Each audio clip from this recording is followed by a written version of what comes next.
Hi, everyone. I'm Jeff Way. I know some of you we've met previously, but I wasn't able to attend yesterday because I was coming back from Phoenix, where the weather was much nicer than it is here in Kansas right now. But I did want to kind of make sure I get in under the wire and share my video about one of my active learning strategies. And this strategy is particularly for my Shakespeare class.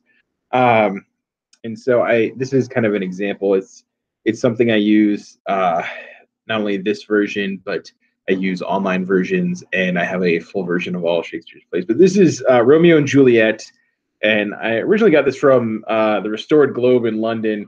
And what it has, and you can maybe this will briefly show up on the video, is you can see this is the play. It's a facsimile of the first folio in which the play was performed. And it's a great starting point for students because it helps to challenge their notion that the play is a stable text, a stable kind of singular thing with one meaning to it, and to think of it not as a just as a text that's meant to be read, but as something that's meant to be performed. And that's where I like to get students engaged, and I think that's something that works really well. But it's very challenging for the students because it basically gets rid of this idea that there is a single stable notion of Shakespeare and his plays, and it's frustrating because students often come in, as I think some people already mentioned in discussion boards, they want the answer that you're going to give them, and we don't usually have a singular answer. There's not one single kind of interpretation of a play, and indeed the plays continue to gain meanings over time. And so one of the nice things about pointing to the text is it helps to start a conversation because of the way it's written.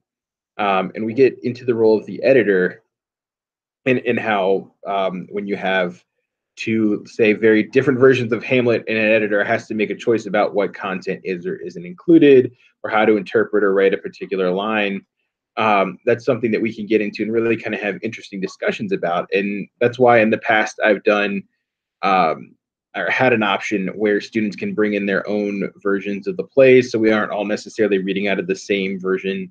And what arises from that kind of is this we'll have these moments where whole sections or lines or even just singular words are different between the various versions of the plays that the students have, and those often kind of offer us a great kind of opening and discussion point. And so I like to use this, and there's the nice thing is that there's free online versions now through the Folger Library and a couple other places where you can get these types of resources for free to the students. To kind of move beyond the singular notion, the kind of sage on the stage, me telling the students what the play means, and really kind of get into looking at these very, in many ways, unstable texts, but that can have a lot of different meanings, and really kind of think about what the plays can mean to them. And when we look at performances from modern productions and even kind of the past 20 or 30 years, right, how those meanings in the play and how they're performed are kind of continually changed. And so it's something that they also do in performance. They will perform scenes throughout the class, which helps get them in front. And these aren't kind of like a lot of the active learning strategies. These aren't necessarily about correctness or authenticity or being a great actor. Instead, it's an experience to kind of get up there, think about what the play might mean, what students can do with it, and how they might add a new spin to it, one that maybe has been done or not done recently or never been done.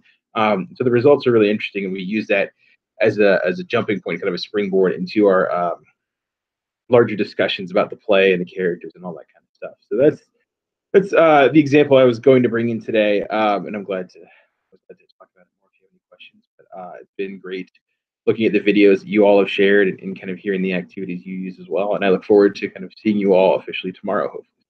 All right, thanks.